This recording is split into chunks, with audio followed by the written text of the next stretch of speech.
Hello, everyone. Welcome to today's Future Direction of Lab Medicine webinar on autoimmune neurology, phenotype-based testing. I'm Dr. Linda Hisatsri, an assistant professor of laboratory medicine and pathology in the Division of Laboratory Genetics and Genomics at Mayo Clinic, and your host for today's webinar. Our presenter today is Dr. Andrew McKeon. Dr. McKeon is a professor of laboratory medicine and pathology and neurology and is the co-director of the Neuroimmunology Laboratory in the Division of Clinical Biochemistry at Mayo Clinic. And with that, I'll now turn things over to our presenter. Dr. McKeon, please take it away. I'm going to give an overview of the field of autoimmune neurology and related testing. I'm going to focus on central nervous system diseases, but the principles I'll discuss today are broadly applicable to all of autoimmune neurology. So here are some disclosures related to grant funding for the research that supports development of new antibody tests, and also some patents that have emerged from that. And we were also involved in some clinical trials for autoimmune encephalitis with industry. So the learning objectives are to recognize the key phenotypic or clinical features of autoimmune CNS disorders, and how one might have a higher index of suspicion for one of these diseases, to expand the differential diagnosis to include some new disorders, particularly non-paraneoplastic disorders, and incorporating those into our paraneoplastic testing, but starting at the bedside with the patient rather than the cause. So starting with how the patient presents neurologically rather than the cause of paraneoplastic. And then in that frame of mind, thinking about a phenotype-based approach and how that might guide testing. So taking the disorder that the patient presents with, whether that's encephalitis or a movement disorder, and then selecting the appropriate evaluation. So the kind of key clinical features are listed here. So really this subacute onset, so an onset that occurs over days to weeks with rapid progression rather than something very insidious and progressive over time. That's really kind of a key characteristic differentiator for autoimmune neurology from other disorders. There are many phenotypes or many clinical presentations that we will go through today. What unifies these diagnoses are well-studied and clinically validated IgG biomarkers. Supporting features that may give one suspicion would be inflammatory appearing changes on MRI imaging, inflammatory changes in the spinal fluid, such as elevated oligochronal bands, capillary light chains, or white cell count. And in some patients, the electrophysiology, either an EEG or an EMG. And then for some patients, particularly for disorders where there's a lot of coexisting autoimmunity, like GAD65, autoimmunity, a preceding history of autoimmune disease may be important as well. And where does this fit into neurology generally? Well, I think for the most part, it fits in with the other diseases of subacute onset. This includes not just the paraneoplastic and non-paraneoplastic autoimmune diseases we'll discuss today, but other disorders like multiple sclerosis, other inflammatory diseases like sarcoidosis, infectious diseases, brain tumors, spinal cord tumors, and then metabolic disorders where people can have a fairly rapid onset and rapid progression, like vitamin B12 deficiency, or toxic disorders, or in some circumstances, patients with underlying psychiatric disease presenting with neurologic symptoms. So as far as kind of the phenotypes and how this then would maybe direct us towards specific tests, we can think of things in neuroaxis levels. And so starting from the top, you can have disorders affecting the visual system, so optic neuritis, or retinopathies, encephalitides, epilepsies, and dementias, the basal ganglia, so movement disorders, choreas in particular, but also cerebellar disorders, ataxia, so another form of movement disorder, and then related disorders that overlap with between ataxia and brainstem function, or the brainstem encephalitides, which can present with mimics of Parkinsonism or ataxia, opsoclonus myoclonus syndrome, or other eye movement disorders. And then myelopathies and myelitis. And then the myelitis sometimes can be aligned with optic neuritis and neuromyelitis optica spectrum disorders, or MOGAD, MOG antibody associated disease. And then it comes down to also the polyradicular neuropathies and other forms of neuropathies, including the classical sensory neuronopathy or sensory ganglionopathy of paraneoplastic disorders, but also encountered in a non-cancer context. Nodopathies, mimics of ALS, and then various peripheral neuropathies. And finally, the last two groups to discuss, or last three groups just to mention here, but we won't get into too much detail today, is neuromuscular junction disorders. So the original autoimmune neurologic disease of myasthenia gravis and Lambert-Eaton syndrome, more recently recognized autoimmune myopathies and necrotizing myopathies, and then autoimmune autonomic ganglionopathies. So as you can see, there's a lot potentially to cover. So we advocate for a phenotype-based approach. So thinking about the principal presentation of the patient and then selecting testing from there. And these antibodies, we need to be very clear about something. They're not all paraneoplastic. So a paraneoplastic evaluation really only covers causation. It doesn't really tell you anything about the neurological presentation of the patient, and only covers patients where they've an antibody with a suspected cancer association. So this quite limited evaluation has been in our laboratory for many years, and really came out at the time when paraneoplastic autoantibodies were being discovered, but is a very limited evaluation at this stage of the science of these disorders and the medical science and recommendations related to these disorders. So here's an example of one here, PCA1 or Purkinje cytoplasmic autoantibody type 1. So this is in many of our evaluations, our updated evaluations. So for example, autoimmune movement disorders, but this would be one of 15, 20 different biomarkers at this point, depending on the evaluation being ordered. Just to emphasize, the paraneoplastic evaluation does not include non-paraneoplastic disorders, not including the more recent paraneoplastic markers either. So it's not even a comprehensive evaluation of paraneoplastic disorders. So we have removed this testing from our catalog within Mayo Clinic, so we cannot order this anymore. And instead, for a patient who presents with encephalitis, we recommend ordering an autoimmune encephalopathy evaluation that will cover both paraneoplastic and non-paraneoplastic causes. And that's just by way of example. The same applies for movement disorders, myelopathies, neuropathies, and so on. And so this is the approach. So on the left side, you see the evaluation. In the middle section, you see the suite of autoantibodies that is offered, from which an evaluation is composed. And then you see in the light green section, then the different assays that are brought to bear. And so for each analyte, there is an optimized way of testing for that antibody. So it's not just one system of testing. And so through all of the studies that we've been doing on a research and development basis, we know which antibody is most pertinent and for a particular evaluation, but also then which assay is the way to test for that. And then we get a readout then based on the antibody results, and then that's kind of the report that you get with not just the antibody result and the international units or whatever it is, whatever measure we're using, but then also an interpretation, because there may be more than one antibody positive, and then that will generate kind of a specific report in that patient.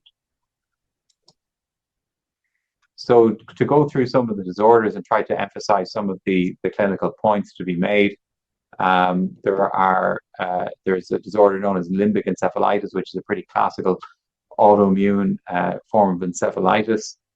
And these patients can present with memory, mood, personality changes, seizures. But to emphasize, it's not one antibody, one disease. So in the past, people would have mainly thought of maybe anti-Hu around one antibody, but then it was increasingly recognized there being more biomarkers over time. Some have strong paraneoplastic association, like ANA1 or PRIM5, and then others have virtually none, such as LGI1 antibody. But they can all present in the same way. But then it's been recognized over time that there are limited forms of presentations of autoimmune encephalitis or limbic encephalitis. So for example, autoimmune seizure disorders. So this particular patient here, he has an evaluation for seizures ongoing, and he develops a very specific form of seizure. You can see here this dystonic posturing of his face, his arm, and then his leg. So these are facial-brachial dystonic seizures that are very characteristic of LGI1 encephalitis. So these patients, unfortunately, do not respond to anti-seizure medication, but do respond to immunotherapy. So it's absolutely critical that this diagnosis is made. So in the past, people would have said, well, this is not encephalitis because the patient doesn't have altered mental status or psychiatric problems and just has this focal form of seizure. Sometimes these patients were diagnosed as having a psychiatric illness as the cause of the problems. But ultimately, these patients are diagnosed by an LGI1 autoantibody test. But because patients can have diverse presentations associated with LGI1, or you can have patients with seizures as a clinical presentation that can have diverse antibody types, we don't recommend just one antibody evaluations. We recommend ordering an autoimmune epilepsy evaluation for a patient like this. So this particular patient, as is typical for LGI1 encephalitis, had a complete response and resolution with steroids. Then there are patients who kind of have more of a multifocal presentation. They can have multi-level, so limbic involvement, brainstem involvement, maybe peripheral and autonomic neuropathies, myelopathies, and ataxias. And this is now conceptualized in criteria for paraneoplastic disorders as an encephalomyeloneuropathy. And this has a very high index of suspicion for a small cell lung cancer associated antibody. So for a patient like this, you really could select any of the evaluations, encephalopathy, movement disorders, or myelopathy. The critical thing is not to order multiple serum tests or multiple CSF tests to cover all these levels. Each test, each evaluation will cover all of these possibilities. What's more crucial to remember is to order both serum and CSF to improve the diagnostic sensitivity overall. Another example of a disorder is what we would characterize as maybe non-limbic encephalitis, where patients can have diverse presentations, but ultimately are recognizable as autoimmune encephalitis. So again, it's very difficult to encapsulate this as kind of one antibody, one disease. And so again, we recommend profile-based evaluations. So here's one anti-NMDA receptor encephalitis where patients can present with a viral prodrome followed by various neuropsychiatric symptoms in different combinations, and then ultimately developed a progressive course leading to hospitalization, encephalopathy, and sometimes, unfortunately, coma. Again, to emphasize the importance of CSF testing, so it's really crucial to order both serum and CSF because there are some antibodies that are more sensitively and specifically detected in CSF and others that are more robustly detected in the serum. So NMDA receptor and GFAP antibodies in the CSF, LGI1 and GAD65 antibodies in the serum. Here is the GFAP autoantibody. This is how we diagnose it in the laboratory by indirect immunofluorescence. So the same assay I showed you earlier that we diagnosed PCA1 and NMDA receptor antibodies, but again, a different appearance. So it requires that sort of expertise to really kind of pick out these different staining patterns and then reflex to a confirmatory test by cell-based assay. The utility of this testing goes beyond just making kind of the diagnosis. It also can save patients a biopsy because this disease ultimately looks very similar clinically and radiologically to diseases such as vasculitis, CNS lymphoma, CNS sarcoidosis, which require a biopsy often to make that diagnosis. And so here are kind of some of the radiology that we can see with these patients, but to emphasize, not having the radiology doesn't rule out the diagnosis either. So some of these patients have normal imaging and may just have an elevated white cell count in the spinal fluid, and so it's crucial to kind of to consider a broad encephalitis evaluation to make this diagnosis. Another one that is is now available as a standalone test and will ultimately be incorporated into our encephalitis and pediatric evaluations as GABA A receptor antibody. And so again, this has some features that may provide diagnostic clues, but aren't entirely sensitive or specific either. And so consider broad antibody testing in serum and spinal fluid. So the findings can look somewhat like ADEM, where you have multifocal large brain lesions, but we don't tend to see post-gadolinium enhancement in these patients, unlike MOGAD or other ADM-like disorders. And we don't see brainstem or spinal cord involvement in this either. But so there can be some changes on the MRI that could be clues to GABA A receptor encephalitis. So then segueing down the nervous system to the basal ganglia and cerebellum, and thinking about autoimmune movement disorders. Here's the most common form, and so this is a patient who had a Calc11 autoantibody, and so you can see he has quite a profound gait ataxia. And so this is a patient who's very severely affected, obviously, and this very severe phenotype is also seen with some of the paraneoplastic autoantibodies like PCA1 or ANA1.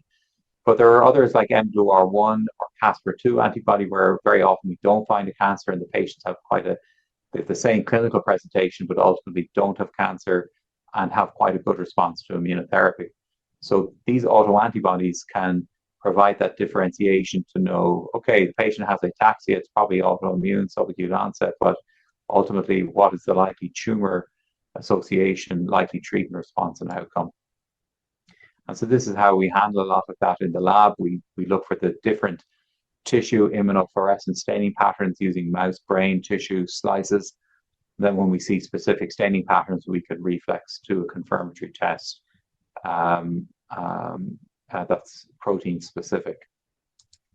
So an overlap with autoimmune cerebellar ataxia is brainstem encephalitis, where you typically have ataxic findings, but then have other issues in addition, like an eye movement disorder like you see in this patient, or can have problems with speech, swallowing, jaw movement, sleep, and ultimately could go on to develop problems with choking and with respiratory failure. So this particular patient had ANA2 and Calc11 antibodies in combination and had a small metastases found of a testicular tumor. Ultimately, this patient was treated with IV steroids and cyclophosphamide and had some improvement.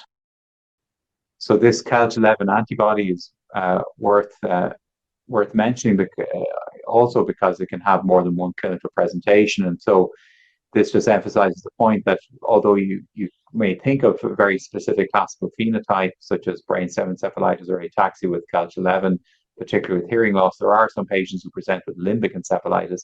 So you will see different antibodies in different evaluations. And so there is naturally overlap between the different evaluations. But again, to emphasize, you just need to order one serum, one CSF evaluation based on, I would typically recommend to go based off kind of what is the predominant presentation in the patient.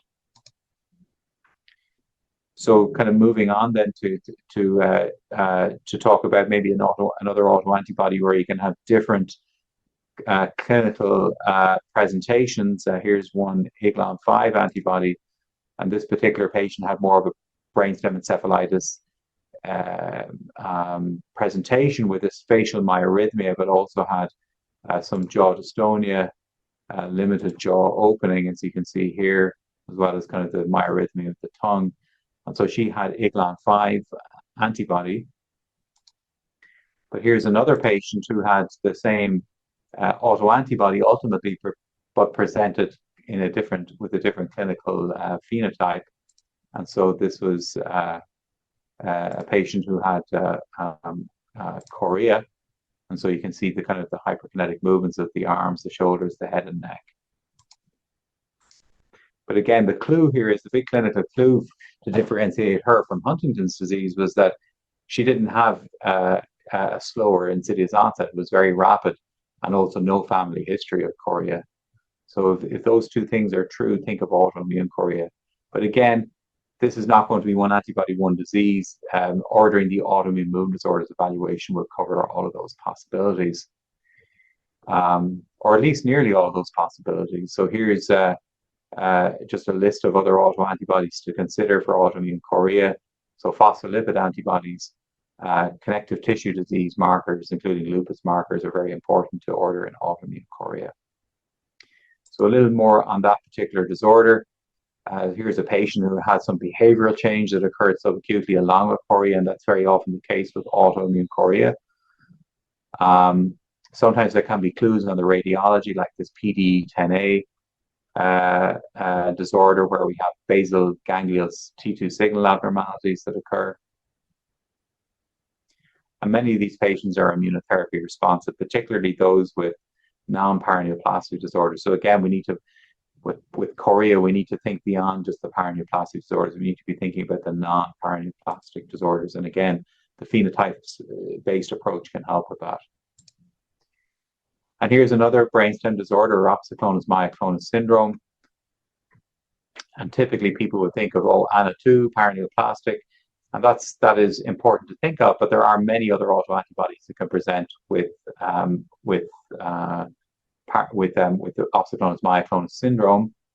And this particular patient, in fact, had an autoimmune opsoclonus myoclonus syndrome, but was antibody negative. And antibody negativity is very important in this disorder because it'll tell you two things. One is that it's unlikely the patient has cancer, and secondly, it's likely the patient will respond to immunotherapy.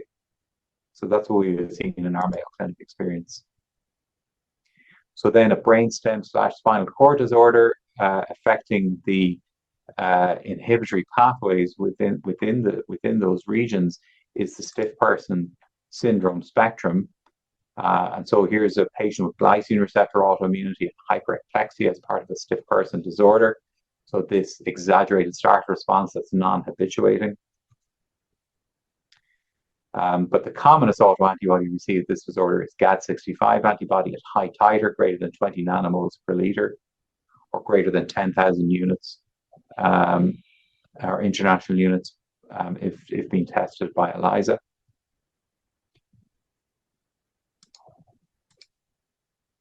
So that's a kind of an overview of why we should be thinking about phenotype-specific evaluations, whether it's encephalitis, epilepsy, dementia, movement disorders, myelopathies, demyelinating disease phenotypes that look like NMO or restricted form of an NMO spectrum disorder, like recurrent optic neuritis or single episode optic neuritis in some cases where it's very severe, or longitudinally extensive transverse myelitis. There's phenotype-specific evaluations to think of those, and then also stiff person spectrum. And then I could go on also to talk to you about peripheral neuropathies, axonal and demyelinating, autonomic neuropathies, so an autoimmune dysautonomia evaluation, and then also myositis and necrotizing myopathy evaluations. So think, first of all, neurological phenotype, subacute onset, high index of suspicion. Do I order a serum test alone, such as for maybe an autoimmune dysautonomia, or am I going to order both serum and spinal fluid together for a CNS evaluation or for a CNS disorder? But all of these biomarkers don't just come from nowhere. We have to do a lot of research to kind of figure these things out. And so there are always new biomarkers coming down the track for us here in the Neurology lab at Mayo Clinic. And so we have funded research that goes into this from a number of our consultants and directors looking for new biomarkers. And so we've an approach where we're screening these unclassified antibodies. That's collectively the 6th most common antibody in our lab. So individually rare, but collectively common. And then through these techniques of screening by protein arrays or phage display, we come up with novel biomarkers that we then go on to confirm as being specific using these techniques here, such as a confocal indirect immunofluorescence assay that you see here, or a confocal protein-specific cell-based assay at the bottom, or a protein-specific Western blot. And then sometimes we will find that the antigen itself is also expressed in the tumors of the patient, giving this more of a paraneoplastic significance.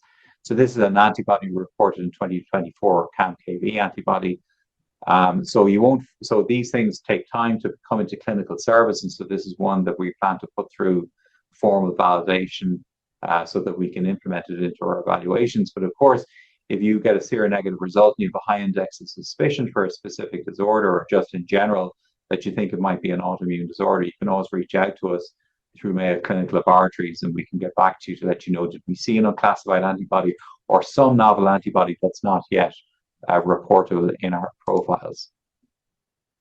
So for this particular disorder, what we noted was very specific, kind of unusual radiologic findings of having patients with both T2 signal abnormalities in the limbic regions consistent with limbic encephalitis, and abnormalities in the basal ganglia. And indeed, these patients present with a mixed limbic hyperkinetic movement disorder type phenotype, and are unified by having a cancer. And what was unusual here was that all the women that we found with this disorder had uterine cancer. So again, back to just to emphasize the complexity of this field, but we can make it easy from an ordering standpoint to think about, how's this patient presenting? What's the phenotype? Am I going to order serum, CSF, or both, depending on the presentation? And then this will lead to a profile of autoantibodies. They're tested by optimized technology for each of those analytes, and then reporting out those test results, but then also giving a nuanced interpretive report based on the single or multiple autoantibody findings that occur. And then this will lead for you to be able to,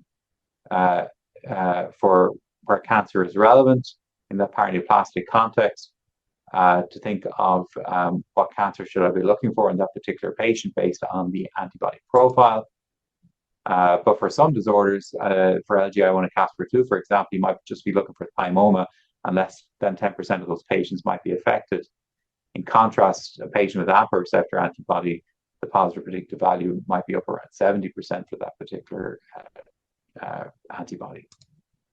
And then you based on high index of suspicion, even prior to getting antibody test results, and indeed after confirmed antibody positive test result, this may lead to specific immunotherapies being considered, typically in the acute setting, corticosteroids plus IVIG or plasma exchange. But then for some disorders, there may be specific immunotherapy recommendations, like stiff person syndrome. IVIG has been studied very extensively in that disease, or rituximab and cyclophosphamide in combination, or one following the other in NMDA receptor encephalitis. So as you can see, there's a growing repertoire of these antibody biomarkers. As a result, this 9-analyte old-fashioned evaluation is now obsolete, and we urge people to use a phenotype-based approach to testing, which includes antibodies with both paraneoplastic and non-paraneoplastic significance, because this will ultimately give you the correct and accurate neurologic, oncologic, or non-oncologic information, and then also therapeutic and outcome data. So audience members, please remember to submit your questions using the Q&A icon at the bottom of your screen in Zoom. And actually, while folks are typing up those questions, I will go ahead and kick off with some that were pre-submitted prior to today's webinar. The first of those is, given that autoimmune encephalitis is rare but treatable, how do you balance the risk of missing a patient with wanting to avoid unnecessary laboratory spending? Yeah, so I think it's a little bit of a challenging area. I mean, certainly there are kind of well-defined classical phenotypes, some of which you saw in the video, that can make things easier. I think the subacute onset is pretty characteristic with these patients as well. And to be very clear that these patients present with neurological problems. They don't present with typical cancer symptoms, because we've sometimes seen overutilization in the cancer space, where people are almost using this like a cancer, like a tumor marker, which is not really appropriate. So neurological disorder, subacute onset, sometimes multifocal onset, in people with sometimes risk factors for autoimmunity, risk factors for cancer. But there are some occasional patients where it's just the phenotype is just strange. There's not a lot of what I've just said above that actually fits in, and autoimmune is kind of on the list. And people feel it's important to address because it's potentially a treatable cause of what the patient has. And so sometimes in those situations, the ordering will be appropriate as well. Thank you so much for that. Next question is a bit more specific. Have you seen limbic encephalitis remit spontaneously, even multiple times? I have seen it remit spontaneously in a couple of patients. I can't recall if it was more than ever, if I've ever seen a patient where it remitted more than once spontaneously. But we don't tend to kind of, that's kind of more like where somebody maybe declined to receive treatment, or they kind of came in and told us that they had had spontaneous remissions. But we tend to act on it and treat patients if they're in front of us, or at least recommend that they would do treatment. Thank you for sharing that. Next question is, how long would you wait before retesting a patient who received a negative/normal result, but for whom you were highly suspicious of an autoimmune etiology?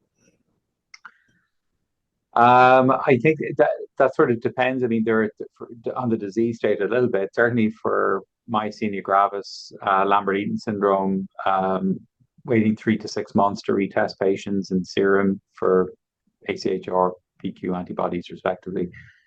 There is some data that we do see some seroconversion from negative to positive in those patients, and similarly for neuromyelitis optica, aquaporin 4 antibody. In general, I think if one tests the serum and spinal fluid broadly in autoimmune encephalitis, I think there's kind of probably a pretty low hit rate for seroconversion to negative to positive in those patients. But of course, if their clinical disorder evolves, they're getting worse, or new things crop up that push up that likelihood of autoimmunity, say there's now white cells in the spinal fluid that weren't there before, or oligoclonal bands or something else, it might be reasonable to retest, but hard to put a precise time frame on that. Thank you for those insights. Next question is, what clinical decision support tools has Mayo applied to help non-neurologists order expensive neuroimmunology testing more effectively?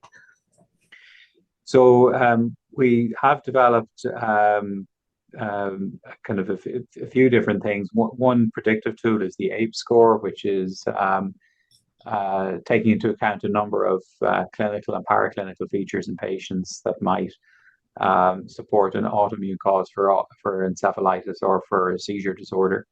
And there's also the right score, which is just something that is paired with that, which is actually more focused on likelihood of response to immunotherapy. And so those kinds of tools can be useful in clinical practice. Thank you. Next question from the audience is, are there specific phenotypic presentations of the same autoimmune neurologic conditions that are more common in, say, Asian versus European populations? So in general, we have encountered disorders like neuromyelitis optica, NMDA receptor encephalitis. These appear to be more common in Southeast Asian populations than in Caucasian populations. I'm not sure that the phenotype is really all that different. We do sometimes see things though across the age span where there is some differentiation. So, for instance, aquaporin 4 autoimmunity or NMO, neuromyelitis optica. We think of that as being an opticospinal disease, so optic neuritis myelitis, but in children, it can present with encephalitis. Thank you for that. Next question is, are psychiatrists consulting you more regularly for quote unquote psychoses? Yes, or more commonly, I think, at least in our practice, is that the families are consulting us, whereby somebody has been diagnosed with schizophrenia in particular, a very tragic situation in a young person who has kind of a fragmentation of their mind, which is the literal translation of schizophrenia. It's a very, very terrible situation. And often those parents come to us with their child or young adult at that point and for evaluation. Um, I think this is an area that needs a lot more research to really try and understand kind of what are the kind of the clinical or paraclinical indicators that, much like we talked about with the APE score just there, that may indicate that the person has an autoimmune cause. And certainly more biomarkers, I think, are needed in the field to try to um, parse out who those patients are. Well, beyond clinical decision support tools, as asked about earlier, where do you see the potential utility of AI for neuroimmunology testing? Yeah, that's a great question. There are a few different areas. One is just workflows within the laboratory, and the AI tools can be used in that fashion. And we are at Mayo Clinic trying to, at a staff level, really try to start to bring AI into our daily work.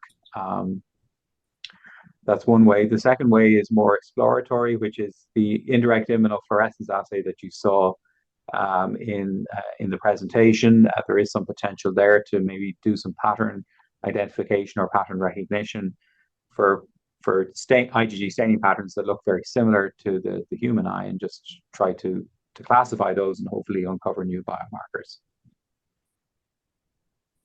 Thank you. So an offshoot or corollary, if you will, to that question is, do you have any concerns then with the standardization of when it comes to, for instance, how phenotypic data is described, or what biomarkers folks are using and from where, or how neuroimaging, and electrodiagnostic evaluations are being interpreted, et cetera? Yes, well, I think that there is some. Are you referring in relation to AI and interpretation of? Yes, yeah, Okay, apologies. yeah, absolutely, yeah. I mean, I think this is very much at the exploratory stage. I think as far as how we can bring AI into workflows. I think right now the things that sort of seem to make the most sense are things where you have sort of a digital readout or binary sort of data. So things like neurophysiology kind of does make sense, and there has been some success with that in the cardiology space. And I think for EMG nerve conduction studies, we should be able to do that, but of course with caution and validate everything. Much appreciated. Next question is, are there additional confirmation methods that you can inform us on when it comes to the final diagnosis of the disorders discussed today? Yeah, so I think in general, it's recommended where possible to use two methodologies to confirm an autoantibody specificity. And so we screen with tissue for a lot of these paraneoplastic antibodies, and then confirm by a protein-specific blot or cell-based assay, so that we have the two pieces of data. Because some of these, particularly these line blots that are used to detect paraneoplastic antibodies, when they're used as screening and confirmatory tools in isolation from other methods, there's a high false positivity rate. For other testing, though, it kind of depends on the scenario, but that's for paraneoplastic. But for other tests such as aquaporin 4 antibody, MOG antibody, really there aren't kind of good parallel methods for doing confirmation, and so we've really just relied on optimizing the tools that we do have. So and working iteratively through multiple. So, for instance, for aquaporin 4, I think we're now on our fourth or fifth iteration of that particular test since 2008. So we've gone from sort of a tissue-based assay to ELISA to RIA to cell-based assays under the microscope to now flow cytometry. And we kind of think that that's the optimum way to detect that. Yeah, it's interesting to see the evolution methodologically of the approaches to that. In that same vein, then, what is it that you're most excited about in terms of the future, whether it's research in this space or, again, what you hope to translate over into laboratory testing? I, I think that further evolution of um, individualized medicine in this space, I think, is what really excites me, because what I encounter uh, in in our research is that the six most common antibody we find in our lab is actually unclassified, but that's made up of a multitude of different rare antibodies. And so trying to kind of work through all of that and come up with innovative solutions to offer that testing, um, and how we would multiplex essentially, for those possibilities for patients. Because right now we can't report those. We rely on doctors contact us and saying, "Did you see anything that you can't report? Is there anything you can report on a research use only basis?" And we have a kind of a protocol for doing that. And we through our fellows, also reach out to providers on these findings as well. Thank you. Not seeing any additional questions submitted from our audience members today. Are there any closing remarks or take-home points that you'd like to leave us with today? Yes, I hope that you've been able to get a sense today of our patient-centered approach to assessing patients, developing profiles that are the most sensitive and specific available. And we look forward to continuing to collaborate with you to learn from you about the patients that you're seeing. And so please contact us with questions when you think, "Oh boy, this patient's seronegative. Maybe there's more to learn here," or just kind of different cases that you see, because we learn a lot from you as well. And yeah, and so um, and we have a group of consultants here, doctors who are here every day in the lab. There's always somebody available to discuss a case or to review results with you and to give that some additional interpretive advice as you need. Thank you so much. And I'm already seeing comments of gratitude from the audience as well in the question and answer. So just wanted to take a moment then to thank everyone for attending today's webinar on autoimmune neurology, phenotype-based testing. Thanks again for joining us, and have a great day. Thank you very much.